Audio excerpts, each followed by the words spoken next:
আজি নেতাজী সুভাষ চন্দ্ৰ বসুৰ 128 সংখ্যক জয়ন্তী। স্বাধীনতা সংগ্ৰামৰ নিৰ্ভীক নেতাজনক সোঁৱৰিছে দেশবাসীয়ে। ৰাজ্যৰ ভিন্ন প্ৰান্তত পালন নেতাজীৰ উপজা দিন।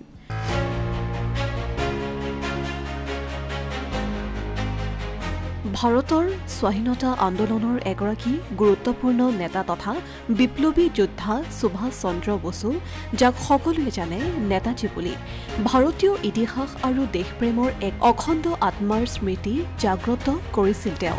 তেওঁ এনে এজন ব্যক্তি আছিল যিয়ে নিজ হাতেৰে পৃথিৱীখন ঘূৰাই আনিছিল। তেওঁ ব্ৰিটিছৰ বিৰুদ্ধে যুঁজ দিবলৈ অতি কম সময়ৰ ভিতৰত এটা সেনা গঠন কৰিছিল। আজি সুভাষ চন্দ্ৰ বসুৰ উপজা দিন। এইগৰাকী মহান দেশপ্ৰেমগৰাকীৰ জন্মদিনটো বীৰত্বৰ দিন বা সাহসৰ দিন বুলি গণ্য কৰা হয়। এই দিৱসৰ উদ্দেশ্য হৈছে দেশৰ নাগৰিকসকলৰ মাজত দেশপ্ৰেমৰ অনুভূতি জাগ্ৰত কৰা, যুৱসকলৰ ওপৰত বিশেষ গুৰুত্ব দিয়া আৰু নেতাজীৰ দৰে প্ৰতিকূল পৰিস্থিতিৰ মাজত এক সাহসিকতা আৰু ধৈৰ্যৰে কাম কৰিবলৈ তেওঁলোকক অনুপ্ৰাণিত কৰা। ইফালে মহান দেশপ্ৰেমিকগৰাকীক সশ্ৰদ্ধ সোঁৱৰণ দেশৰ লগতে ৰাজ্যৰ ভিন্ন প্ৰান্তত। সমগ্ৰ দেশৰ লগতে আজি চিলাপথাৰতো উদযাপন কৰা হয় নেতাজী সুভাষ চন্দ্ৰ বসুৰ 128 সংখ্যক জন্ম জয়ন্তী। সদৌ অসম বাঙালী যুৱ ছাত্ৰ ফেডাৰেশ্যনৰ চিলা ভৈৰৱপুৰ আঞ্চলিক সমিতিৰ উদ্যোগত আৰু অঞ্চলবাসী ৰাইজৰ সহযোগত সংগঠনটোৰ ভৈৰৱপুৰ কাৰ্যালয়ত অনুষ্ঠিত কৰা হয় জন্ম জয়ন্তী।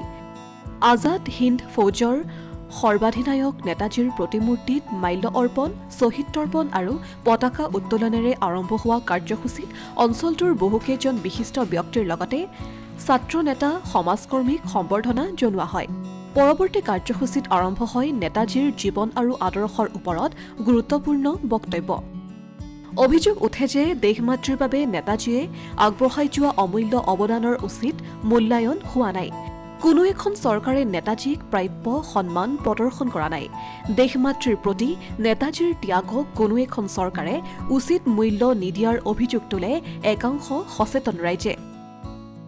তেখেতৰ ত্যাগ বা বলিদানৰ প্ৰতি যিখিনি চৰকাৰে কৰিব লাগিছিল ভাৰত গভৰ্ণমেণ্টে, আজিলৈকে কিন্তু আমি দেখিব পৰা নাই। আজিলৈকে তেখেতৰ ইতিহাসখিনি বিকৃত কৰা হৈ আছে। নেতাজীৰ যিটো সত্য ইতিহাস আছিলে, যি কৰি গৈছিলে তেখেতে, আজি আমি স্কুলত পঢ়িবলৈ কিতাপতো নাপাওঁ। এইখিনি লাহে লাহে লুপ্ত হৈ আছে। আজিকালি আমি দেখিবলৈ এইখিনিয়ে পাওঁ যিখিনি পলিটিকেলত চলি আছে, যিখিনি ৰাজনীতিকত চলি আছে। মহাত্মা গান্ধীৰ বিষয়ে পাওঁ, বেলেগ বেলেগ কিবাৰ বিষয়ে পাওঁ, কিন্তু নেতাজী যিজন ব্যক্তিৰ মহাত্যাগ, মহাবলিদানৰ বলিত আমি ভাৰতখন স্বাধীন পাইছোঁ, তেখেতৰ বিষয়ে কিন্তু আমি চৰ্চা কৰিবলৈ পাহৰি গৈছোঁ।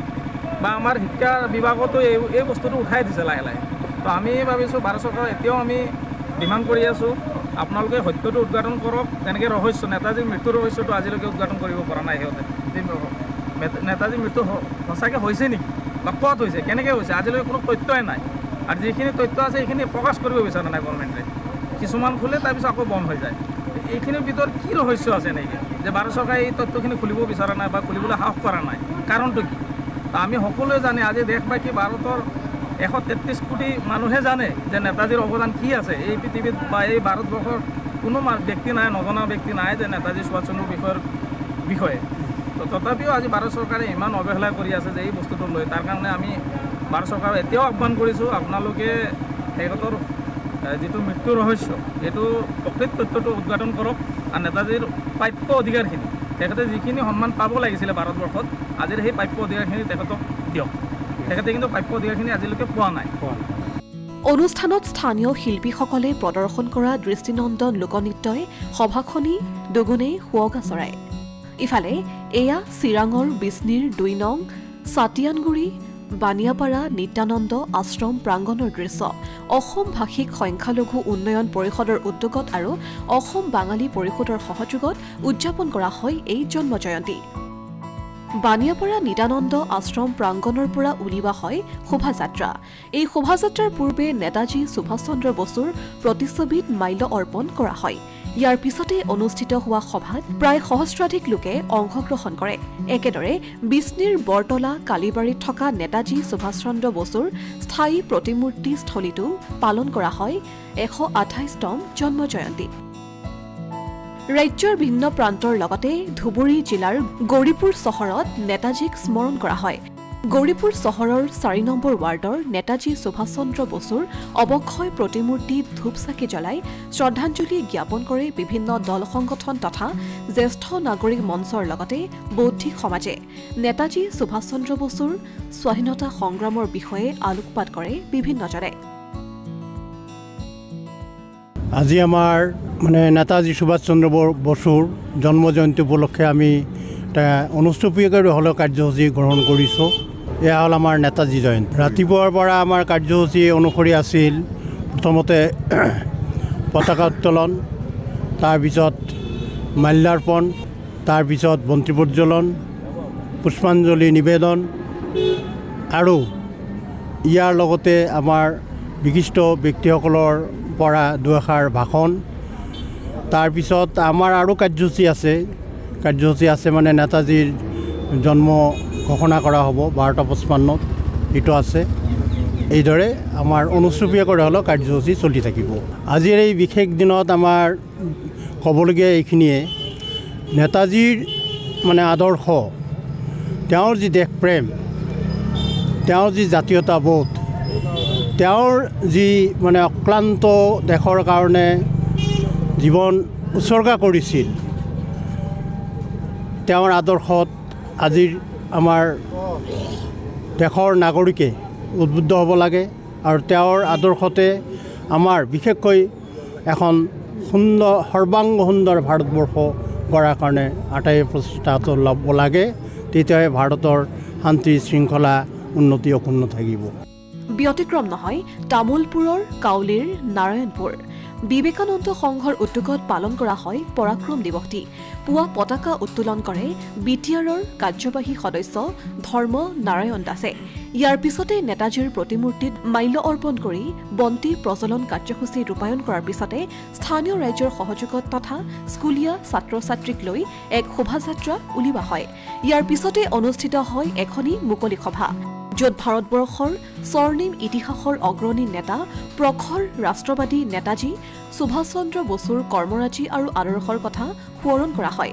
মুকলি সভাত অঞ্চলটোৰ একাধিক জ্যেষ্ঠ নাগৰিকক বস্ত্ৰ দান কৰাৰ লগতে নেতাজীৰ জন্মজয়ন্তী উপলক্ষে বিগত 3 দিনে ছাত্ৰ ছাত্ৰীসকলৰ মাজত অনুষ্ঠিত কৰা বিভিন্ন খেল ধেমালিত জয়লাভ কৰা ছাত্ৰ ছাত্ৰীক পুৰস্কাৰ আৰু মানপত্ৰ প্ৰদান কৰা হয়।